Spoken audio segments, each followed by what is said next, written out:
घटना चक्र में आपका बहुत बहुत स्वागत है। आज के विशेष कार्यक्रम में हम जिन मुद्दों को देखने का प्रयास करेंगे कि क्या वो मुद्दे जो आज आपके सामने हैं वाकई वो राष्ट्र के लिए चुनौतियां हैं, ये चुनौतियां अलग हैं, मुद्दे अलग हैं। जो मुद्दे सामने आ रहे हैं उनसे जूझने के लिए, उनसे निपटने के लिए जो समस्याएं हैं उसके लिए हमारी क्या तैयारी है। हम सिर्फ सियासत और सियासतदानों की बात करते हैं, उसके बाहर शायद देश की जो चुनौतियां हैं वो शायद अब सियासत में ही समा गई है, या उसके बाहर भी जो बड़ी चुनौतियां हैं उसको हम लड़ने की तैयारी कर रहे हैं, देखने की तैयारी कर रहे हैं, समझने की भी तैयारी कर रहे हैं। हमारे साथ है अतुल अंजान है, आप सब वाकिफ़ हैं अतुल अंजान साहब से, CBI के राष्ट्रीय सचिव है, बहुत बहुत स्वागत है। हमारे साथ है वरिष्ठ पत्रकार अवधेश कुमार जी। अवधेश जी बहुत बहुत स्वागत है। अतुल जी, तमाम तरह की बातें हैं, नई ने भ्रष्टाचार है, घोटाले हैं, घपले हैं, ये तमाम जो मीडिया में सुर्खियां बन रही है, IPL है, IPL के आगे मंत्रियों के जो भ्रष्टाचार है, तमाम तरह की बातें आती रही है। लेकिन जो राष्ट्र की चुनौतियां वाकई में है, क्या वो आज सुर्खियों में है या वो सुर्खियों से परे है आज? देखिए, जो राष्ट्र की चुनौतियां हैं उन चुनौतियों पर गंभीरता से चर्चा करने के लिए न तो केंद्र की सरकार UPA की कांग्रेस की तैयार है और न ही प्रमुख विपक्षी दल जो है वो भी तैयार नहीं है। सत्ता की हविस और मुनाफे की होड़, इस दो के बीच में ही भारतीय लोकतंत्र और अर्थतंत्र फंस गया है। इसी के बीच में इसकी गतिविधियां चल रही हैं, इसी दो दायरों में घूम रहा है मामला। सत्ता की होड़ के लिए एक दूसरे के ऊपर किस तरह से हम ज़्यादा बेहतर स्कोर कर ले जाएं और मूलभूत समस्याओं का निराकरण की कोई बात ना हो, हम ऐसा दिखें कि हमने उनके ऊपर एक बढ़त बना ली। ये जो हमारा स्थायी भाव हो गया है राजनीति का, और जब सत्तारूढ़ दल में ये स्थायी भाव पैदा हो जाए तब लोकतांत्रिक व्यवस्था को तो संकट हो ही जाता है। उससे बड़ा संकट सरकार चलाने वाले अपनी इन सोच के तहत अपनी ही सरकार के साथ धोखा कर बैठते हैं। आप प्रधानमंत्री हो सकते हैं, आप गृह मंत्री हो सकते हैं, आप किसी विभाग के मंत्री हो सकते हैं, आपका गाड़ी है, घोड़ा है, बंगला है, भारत सरकार का आभा मंडल है, आप खूब दौरा करिए विदेश में, विदेशी प्रतिनिधिमंडल आ रहे हैं उनके साथ आप हाथ मिलाइए, कुछ सूचनाओं का आदान प्रदान करके कुछ फाइलों को एक दूसरे से बदलते हुए दुनिया को दिखाइए, देश को दिखाइए और ये कहिए कि हम बड़े बड़े संबंध बना रहे हैं। लेकिन क्या आपका अपनी नीतियों के साथ संबंध बना है? जिस विभाग के आप मंत्री हैं उन नीतियों को क्या आप जनता तक ले जाने के लिए सफल हो सके हैं?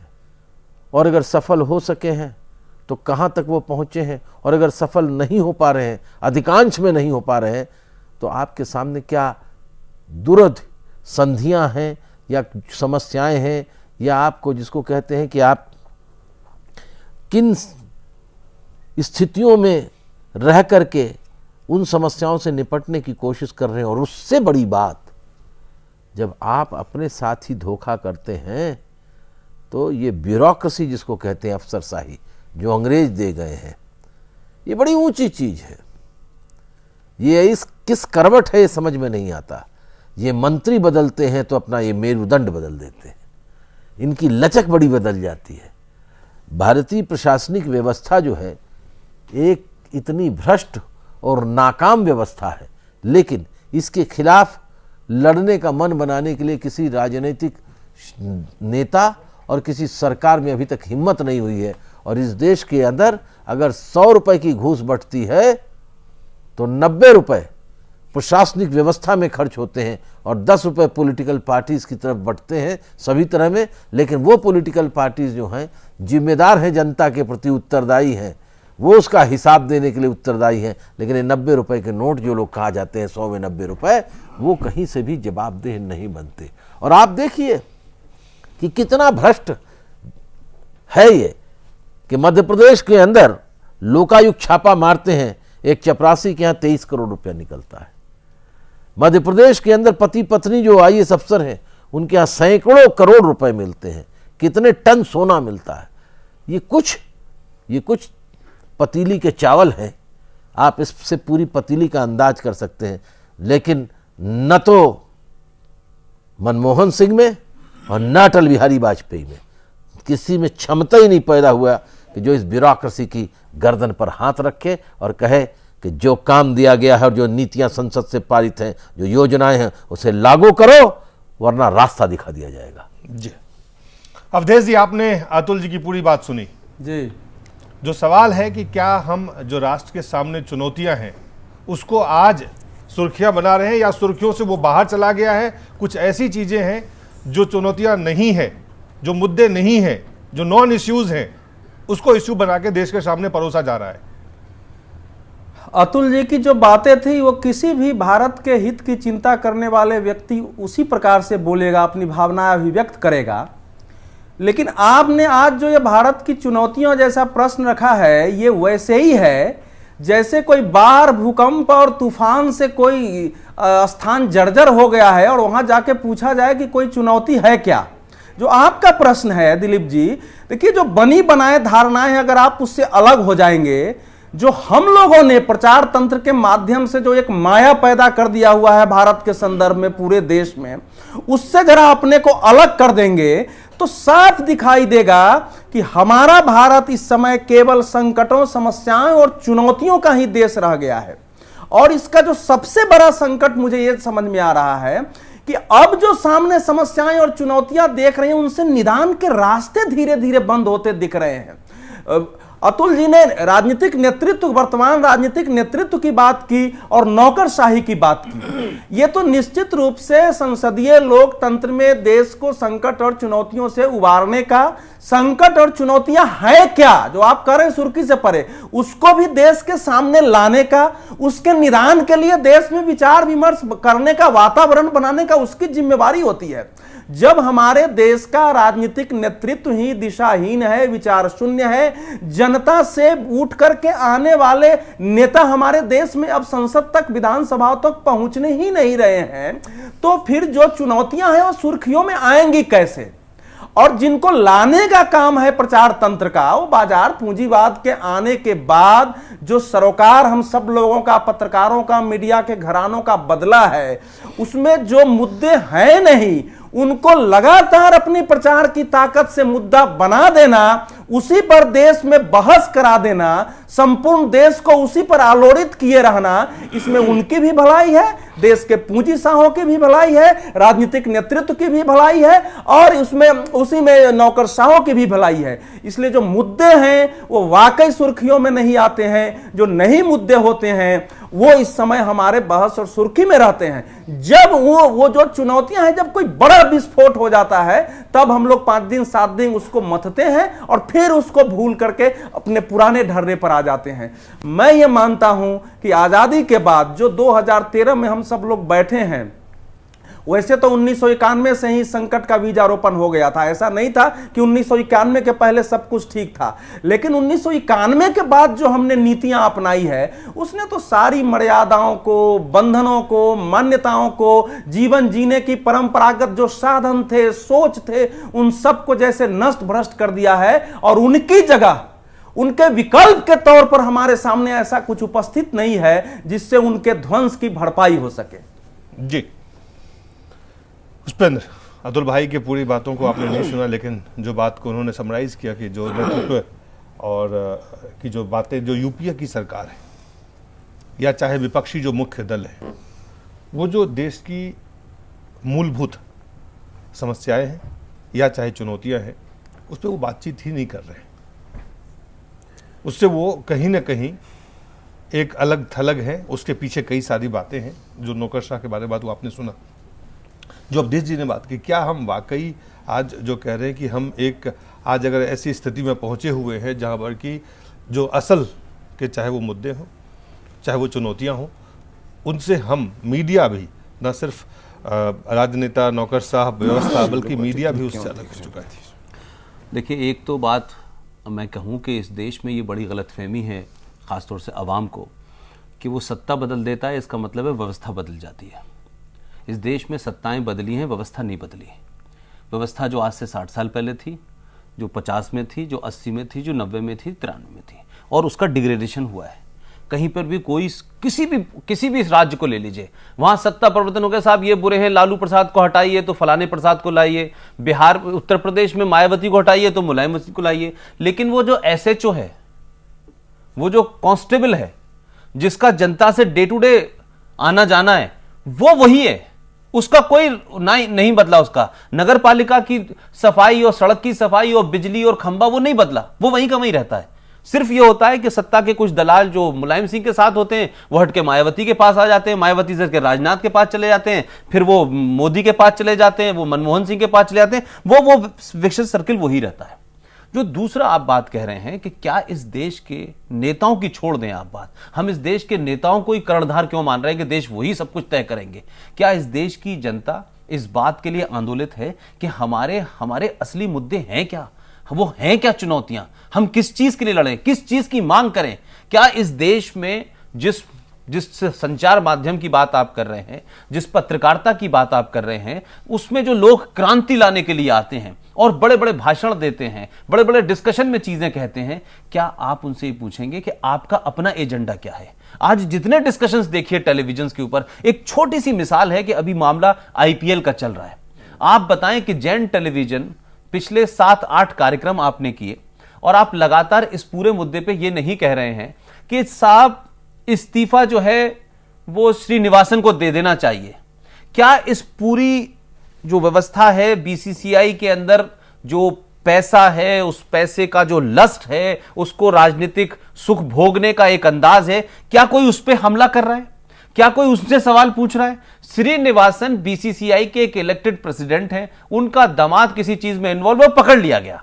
मैं कहता हूं श्रीनिवासन भी अगर कल हट जाए तो सवाल यह है कि इसके पीछे बड़े बड़े पिलर, चाहे भारतीय जनता पार्टी का अरुण जेटली हो, चाहे शुक्ला जी हो, चाहे फारूक अब्दुल्ला हो, चाहे नरेंद्र मोदी हो, ये लोग क्यों हैं?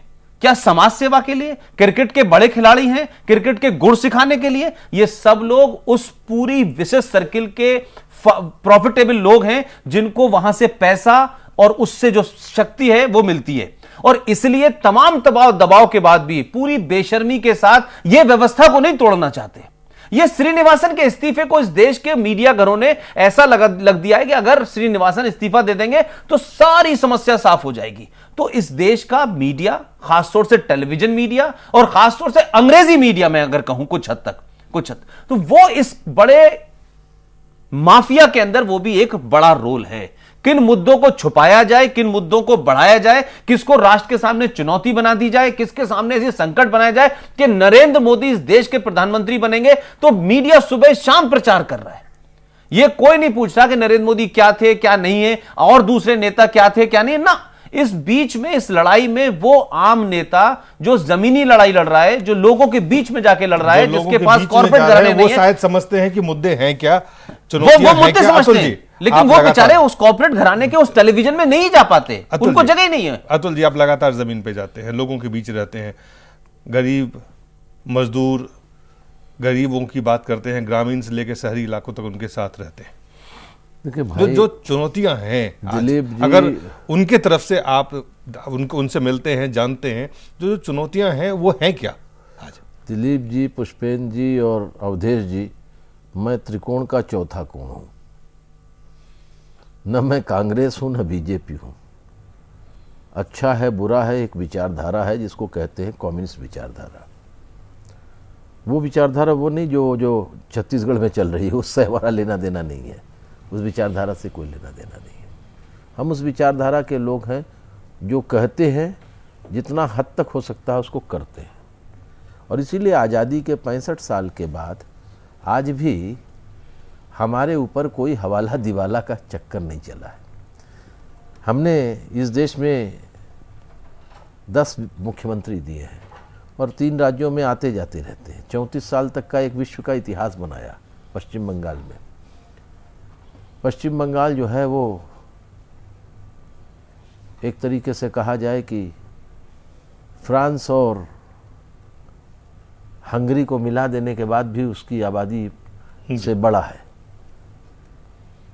34 साल के राज में कितना विकास किया नहीं किया वो अलग बात है, भूमि सुधार किया। हम समझते हैं कि देश की चुनौतियों में एक भूमि सुधार भी बहुत बड़ी चुनौती है, क्योंकि बुनियादी रूप से ये देश भारत कृषि प्रधान देश है। इस देश के अंदर सैकड़ों सालों से, अंग्रेजों के ज़माने से और उससे पहले भी, मुगल ज़माने में भी, सामंती व्यवस्था, राजशाही, जमींदारी व्यवस्था थी, जिसमें किसान नहीं था। सारी ज़मीन बादशाह की, खुदा की, रैयत की, जमींदारों की थी। रैयत उस पर काम करते थे, सिर्फ उनको काम करना था, उनको ज़मीन के भूमिधर वो नहीं थे। और हम लोगों ने ही आज़ादी की लड़ाई के दौर में और उसके बाद पश्चिम बंगाल के अंदर एक बड़ा आंदोलन चलाया था, तिभागा आंदोलन किसानों का।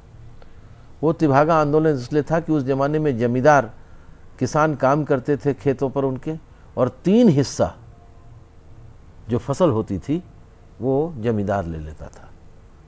तो हम लोगों ने तिभागा के खिलाफ आंदोलन, 3 भाग के खिलाफ तिभागा। और फिर वो आंदोलन की चलते चलते हम लोगों ने ये नारा दिया कि जो धरती को जोते बोए वो धरती का मालिक होए, धरती नहीं धनवानों की है, मजदूर किसानों की। और वो नारा चलते चलते चलते आगे बढ़ा, और आज़ादी की लड़ाई के दौर में ब्रिटिश साम्राज्य के खिलाफ लड़ने के दौरान में ही हमारी लड़ाई का एक हिस्सा बना, जहां हमने कहा, स्वामी सहजानंद सरस्वती और अखिल भारतीय किसान सभा के नेतृत्व में, कि जमींदारी व्यवस्था समाप्त करना भी हमारी आज़ादी की लड़ाई का महत्वपूर्ण बिंदु है। लेकिन आज़ादी के इन 65 वर्षों में जमींदारी तो नहीं खत्म हुई, भूस्वामी पद तो जरा बदला। यह है कि कुछ अधिकार रैयतों को मिले, लेकिन अभी भी पूरे देश में भूमि सुधार तो नहीं हो पाया। और भूमि सुधार न होने की वजह से, प्रगतिशील भूमि सुधार न होने की वजह से, पश्चिम बंगाल, केरल, त्रिपुरा और कुछ राज्य जहां मजबूत आंदोलन हुए वहां हो गया कुछ हिस्सों में, लेकिन व्यापक नहीं हो पाया। इसलिए आज भी आंध्र प्रदेश में जो भूमि सुधार नहीं हुए हैं, इसकी वजह से नक्सलवाद या माओवाद है उस पूरे इलाके के अंदर। मातृभूमि, जन्मभूमि, चाहे जो आंदोलन चलाइए, जल जंगल जमीन के प्रति बचाने की लड़ाई चल रही है, अपने अपने जल जंगल जमीन दूसरे लोग खींच रहे हैं उनकी। ये जो संकट है, इस संकट ने देश के सामने एक दूसरे तरह की चुनौती पेश कर दी है। तो एक तरफ न तो बुनियादी समस्याओं का समाधान हुआ, और दूसरी तरफ संसदीय लोकतंत्र को आप विकृत अवस्था में लेकर जा रहे हो। जी। हमारे प्रधानमंत्री महोदय से मेरा क्या मतभेद है? मेरा सबसे बड़ा मतभेद है कि इनकी यह जीवन भर जिस अर्थनीति की वकालत करते रहे हैं, वह सारा जीवन विश्व बैंक और अमेरिकी क्या कहते हैं, वर्ल्ड बैंक में और अंतर्राष्ट्रीय मुद्रा कोष में काम करके उनके लिए काम किया है। उनकी नीति रही है कि दुनिया की, तीसरी दुनिया के देशों की संपदा को कैसे अपने लिए दोहन किया जाए, इसकी नीति के निर्धारक है। यह अमीरों की अर्थव्यवस्था के बहुत बड़े नियामक हैं, बहुत बड़े नीति निर्माता हैं। ये भारत जैसे गरीब देश के अर्थनीति के निर्माता नहीं हो सकते, और इसीलिए फेल हो गए। 8.5% की विकास दर पाने के बाद 12वीं पंचवर्षीय योजना में अब सरकार कह रही कि 5% का विकास दर भी तक ही हम सीमित रह जाएंगे। उसके अलावा ये क्या कर रहे हैं? सबसे बड़ा नुकसान ये जो पूरा गैंग है, जो चाइना में माओ से तुंग की बीवी का गैंग ऑफ 4 था ना, वैसा ही गैंग ऑफ 4 कांग्रेस पार्टी में है। वहां माओ से तुंग की बीवी जो थी, गैंग ऑफ 4 की लीडर थी, यहां कोई दूसरा गैंग ऑफ 4 का लीडर है। मैं बहुत साफ बोल रहा हूं, नाम नहीं लेना चाहता, इशारों में बात कर रहा हूं। मेरे ख्याल से आपके प्रबुद्ध दर्शक इसको समझ जाएंगे। लेकिन हुआ क्या इस गैंग ऑफ 4 की वजह? वो गैंग ऑफ 4 भी माओ से तुंग के मरने समय में ही पीछे से काम करता था। यहां भी गैंग ऑफ 4 पीछे से काम करता है। वो कठपुतली लोगों को लाता था, यहां भी कठपुतली आ गए। यहां हद हो गई कि जवाहरलाल नेहरू ने 1956 में भाषण करते हुए कहा था, सार्वजनिक भाषण करते हुए, कि देश की लोकतंत्र के लिए जरूरी है कि देश का प्रधानमंत्री जनता से चुनकर आना चाहिए। अर्थात उन्होंने ये नहीं कहा जनता से चुनकर तो राज्यसभा भी जनता का प्रतिनिधित्व करती है, उसने कहा लोकसभा में होना चाहिए प्रधानमंत्री को। और जवाहरलाल नेहरू की ही तस्वीर लगाकर चलने वाली कांग्रेस पार्टी पिछले 10 साल से एक ऐसे आदमी को प्रधानमंत्री रखे हुए है जो जनता का सामना नहीं करता। अगर भारत निर्माण इतना तेजी से हो रहा है तो फिर मैं ये कह रहा हूं कि भाई क्यों नहीं ये जो लोकसभा का चुनाव 2 साबरकांठा और साबरमती गुजरात में, महाराजगंज बिहार में और हावड़ा पश्चिम बंगाल में 4 लोकसभा के चुनाव हो रहे हैं। प्रधानमंत्री इन चारों लोकसभा के चुनाव में से किसी एक में से उपचुनाव में से लड़ लें और देख लें भारत निर्माण हो रहा है कि नहीं हो रहा, उनकी नीतियां कहां तक पहुंची है। ये राज्यसभा में जाकर के 4थी बार आप राज्यसभा का नामांकन कर रहे हैं आसाम से, और झूठ संसदीय लोकतंत्र के को जूते मारने का काम ये प्रधानमंत्री कर रहे हैं, जबकि इन्होंने झूठ कहा था कि मैं आसाम का निवासी हूं। आसाम के आप निवासी हैं, और आपने हितेश्वर सैकिया तत्कालीन आसाम के मुख्यमंत्री के सरकारी आवास में आपने दिखाया कि मैं वहां पर किराएदार हूं। सरकारी आवास में मुख्यमंत्री कैसे किराएदार रख सकता है, और आपने दिखा दिया कि वहां एक जो गाड़ी रखने का गैराज है उसमें आप किराए पर रखते हैं, और उस बुनियाद पर आप अपना वोटर कार्ड वहां बनवाया, मतदाता पत्र बनवाया, और उसके बाद आप वहां से राज्यसभा का चुनाव लड़ करके जीत करके आए, और आज भी आप उसी रास्ते पर चल रहे हैं। तो संसदीय लोकतंत्र भी लहूलुहान हो रहा है, भूमि सुधार भी नहीं हो पा रहा है। सरकार चुनौती, जवाहरलाल नेहरू और इंदिरा गांधी की नीतियों को भी उन्हीं के चेले चापड़ चुनौती दे रहे हैं। तो आप समझिए, मैंने शुरू में कहा था कि अपनी सरकार अपनी ही नीतियों से अपने को चुनौती दे रही है, अपनी सरकार को चुनौती दे रही है, अपनी पार्टी को चुनौती दे रही है, अपनी पार्टी के शीर्ष के जो जननायक जिन्होंने पार्टी को बनाया बेचारा उनको चुनौती दे रहे हैं। और जो माता अपने बच्चे का खुद बैरी हो जाए, उस बच्चे का भविष्य होता नहीं। ठीक, अतुल जी, आपने एक बात कही कि जिस तरीके से भूमि सुधार की बात आपने कही और अंग्रेजों के ज़माने से लेकर आप लोग लड़ते रहे, आज आप नहीं देख रहे हैं कि यही सरकार, ये जो इस वक्त यूपीए की सरकार है और जो उसकी चेयरपर्सन है खासतौर से, उनका बड़ा पेट बेबी है कि वो चाहती हैं कि संसद में भूमि सुधार का जो पोजीशन नहीं, भूमि अधिग्रहण का लाई है वो, क्या आपको लगता है कि ये भी जिस तरीके से भूमि सुधार या एक्विजिशन की बात करके एक भ्रम क्रिएट किया जा रहा है कि हम किसानों को, गरीबों को, अल्पसंख्यकों को, दलितों को मजबूत करने जा रहे हैं, आपको नहीं लगता कि ये भी पूरा का पूरा एक कॉर्पोरेट जगत का खेल है कि जमीनों को किस तरीके से अब सरकार के कानून के तहत उसको हड़पा जाए? इस पे आपकी क्या राय है? देखिए, मैं तो इस सवाल को लेकर लड़ता ही रहा हूँ, और मैं 1894 के भूमि अधिग्रहण कानून जो अंग्रेजों ने बनाया था कि किसानों की ज़मीन को कभी भी वो चाहे ले लें, उसके खिलाफ लड़ रहा हूँ। और मैं क्या अखिल भारतीय किसान सभा का राष्ट्रीय महासचिव हूँ। साथ साथ जो भारत सरकार ने आज़ादी के बाद पहला राष्ट्रीय किसान आयोग बनाया स्वामीनाथन जी के नेतृत्व में, उसमें मैं किसानों का पक्ष रखने वाला उसका सदस्य था, एकमात्र सदस्य था मैं, बाकी जो सब उसके अंदर वैज्ञानिक और सब थे। और हमने उस रिपोर्ट में कहा है कि भूमि सुधार होना चाहिए। लेकिन क्या हुआ, 1894 की भूमि, एक किसान उत्तर प्रदेश में 18 एकड़ से ज्यादा सिंचित भूमि नहीं रख सकता। देश में कहीं 30%, 35%, 50 एकड़ से ज्यादा नहीं रख सकता। लेकिन इस देश में एक मुकेश जी और अनिल जी जो है आज 1.5 लाख हेक्टेयर जमीन के मालिक हो गए। 18 एकड़ से ज्यादा जमीन दिलीप जी आप नहीं रख सकते, लेकिन कारपोरेट घराने हैं लाखों करोड़, लाखों लाख एकड़ जमीन रख रहे हैं तो देश के अंदर। और इसीलिए ये जो भूमि अधिग्रहण कानून लाया गया है, बिल लाया गया, जिसके अंदर हम लोगों ने अपनी राय दी, स्टैंडिंग कमेटी पार्लियामेंट में रखा गया, उसको संशोधित करके ले आ रहे हैं कि फिर ला रहे हैं कि 1894 का कानून रहेगा। ये कांग्रेस पार्टी करने जा रही है। तो मैं आपसे कहूं कि इसके लिए किसानों ने जान दी। उत्तर प्रदेश में टप्पल में, अलीगढ़ के किसान ने जान दी, मथुरा के बाजना में 2 किसानों ने जान दी, और 13 किसानों ने जहां पर हमारे राहुल गांधी मोटरसाइकिल से चले गए थे, भट्टा पारसौल, और भट्टा पारसौल में हुआ और कहने लगे बदल जाएगा। आज 3 साल हो गए, सरकार कोई एक बदलाव नहीं ला सकी, और भट्टा पारसौल में बदल ले जाएंगे। उसके बाद राहुल गांधी गए, उनका उम्मीदवार जो है चुनाव में 5वें नंबर पर पहुंचा। इसलिए कि कांग्रेस पार्टी की धोखाधड़ी लोग समझ रहे हैं, जान रहे हैं।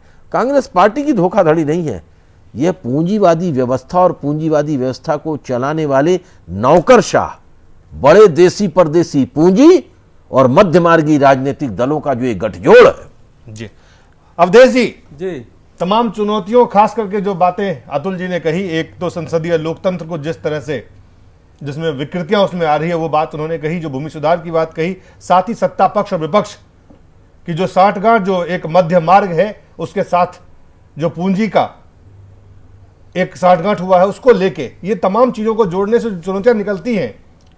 नहीं, अतुल जी की बाकी बातों पर मैं अभी टिप्पणी नहीं करूंगा, कई बार उसमें आइडियोलॉजी की भी बात आई है, संघर्ष की भी, लेकिन जो एक बात वो कह रहे हैं वो महत्वपूर्ण है कि ऐसी सरकार जो अपनी नीतियों से ही खुद जो है अपना दुश्मन बन रही है, उसने वो महत्वपूर्ण है। क्योंकि इस समय देखिए, चुनौती देखने के 3 पहलू हो सकते हैं।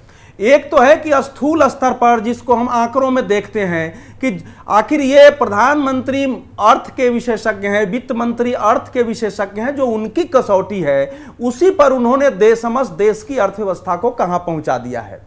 लेकिन एक दूसरा इसका जो पहलू होगा वो ये होगा कि जो कुछ भी हम इस समय देख रहे हैं, जैसे हमारा खजाना खाली है, हर दिन 1600 करोड़ रुपया कर्ज लेके देश चल रहा है, हमारा व्यापार घाटा 9 लाख करोड़ रुपया का हो गया, रिकॉर्ड पर है। अभी उन्होंने कहा 5% विकास दर की स्थिति आ गई है। उद्योग जो है 10 महीने तक निगेटिव में रहा है, उद्योगों का विकास। सेवा क्षेत्र जो आधार है वो नीचे गिर रहा है। लेकिन इसको दूसरे नजरिए से देखेंगे कि क्या ये चुनौती समस्या है या जो मूल समस्या चुनौती है उनके ये बाय प्रोडक्ट हैं, उनसे पैदा हो गए हैं। तो जब आप दूसरे नजरिए से देखेंगे तब समझ में आएगा कि दरअसल ये सारी चुनौतियां नहीं हैं, ये उन चुनौतियों के अंग हैं जो नीतियों के आधार पर, सोच के आधार पर हमारे देश के नीति निर्माताओं ने खड़ा किया है। लेकिन इसके जो परिणाम आ रहे हैं, अतुल जी चर्चा कर रहे हैं, भूमि सुधार होना चाहिए। कौन सा भूमि सुधार करेंगे आप? जो भूमि हमारे यहां व्यक्ति के इज्जत का, उसके सम्मान का पात्र, सम्मान का कारण बनता था, उसको तो इस पूंजीवाद ने सबसे घृणित व्यापार का आधार बना दिया है और देश के सारे व्यापार मंद पड़ गए हैं। तो पिछले करीब 6-7 साल से देश के सारे पूंजीपति, छोटे लोगों के पास भी जिसको पैसा है वो जमीन में पैसा लगा दो। इस समय मैं भी यात्रा करता हूं, यतुल जी भी देखते होंगे, दिलीप जी, गांव-गांव की जमीनें बिक रही हैं और कहां से पैसे आ गए हैं। जो जमीन पहले गांवों में हमारे यहां बिहार में जैसे कट्ठा होता है 5,000-10,000 रुपए था, आज 3-3, 4-4 लाख रुपए कट्ठा बेच रहे हैं। गांवों में दलाल पैदा हो गए हैं, परिवार में दलाल पैदा हो गए हैं, वो जमीनें बेच रहे हैं, खत्म हो रहा है। जो सबसे चुनौती जो मुझे ये लग रही है कि भारत का, हमारा, अतुल जी कहेंगे दक्षिणपंथी विचार है, हमारे भारत के सशक्त होने का आधार जो था वो गांवों का स्वावलंबन था। खेती किसानी जो है वो अपने पर निर्भर थी, उसके लिए ना कहीं से हमको डीजल चाहिए था। नहीं, आप सही बोल रहे हैं, आप कह रहे हैं दक्षिण पंथ है। ना कहीं से सही बोल रहे हैं, कभी कभी तो आप सही बोलते हैं भाई। ठीक है, ना कहीं से हमको टेक्नोलॉजी लाने की जरूरत थी, सारी चीजें एक बड़े गांव में उपलब्ध थी, जो कुछ भी खेती के लिए चाहिए था वो भी, और हमारी आवश्यकता की चीजें भी उस पर उत्पन्न हो जाती थी। लेकिन इस व्यवस्था ने ऐसी स्थिति आज पैदा कर दी है कि आज अवधेश कुमार भी चाहे कि मैं गांव में वापस जा करके अपना हाथ पैर सिमट के जिंदगी जी सकूं तो नहीं जी सकेंगे, क्योंकि गांव में जीने के सारे आधार इस समय खत्म हो चुके हैं। खेती इतनी महंगी हो गई है कि आम छोटे किसानों के लिए खेती करना कठिन है। हाहाकार है चारों ओर, गांव शहरों में समा रहा है। लोग रोजगार के लिए, छोटे छोटे जीवन यापन के लिए बाहर भाग रहे हैं और शहरों की व्यवस्था चरमरा रही है। और इसका सबसे दुर्भाग्यपूर्ण पक्ष है कि इस प्रवृत्ति को हमारी सरकार कह रही है कि एक विकास का आधार है, क्योंकि जितने शहरों की संख्या बढ़ रही है वो हमारे विकास का कारण, विकास का प्रमाण है इस समय। अब आप सोचिए कि क्या हालत हो गई है इस देश की। हम सब कुछ हमारा नोट पर, नगद पर निर्भर हो गया है, उतनी नकदी की संभावना नहीं है। जब ये मनमोहन सिंह और ऐसे लोग सत्ता से जाएंगे उसके बाद देश कैसे संभलेगा, लोग कैसे जिएंगे, उनका जीवन यापन कैसे होगा, ये सबसे बड़ा संकट है, क्योंकि उसके आधार नष्ट हो रहे हैं पीछे लौट करके और बिल्कुल अपने को सिमट के जीने का। चलिए, जो चुनौतियां हैं, इन चुनौतियों से निपटने के लिए हम कितना तैयार हैं, एक छोटे से ब्रेक के बाद जल्द वापस लौटते हैं।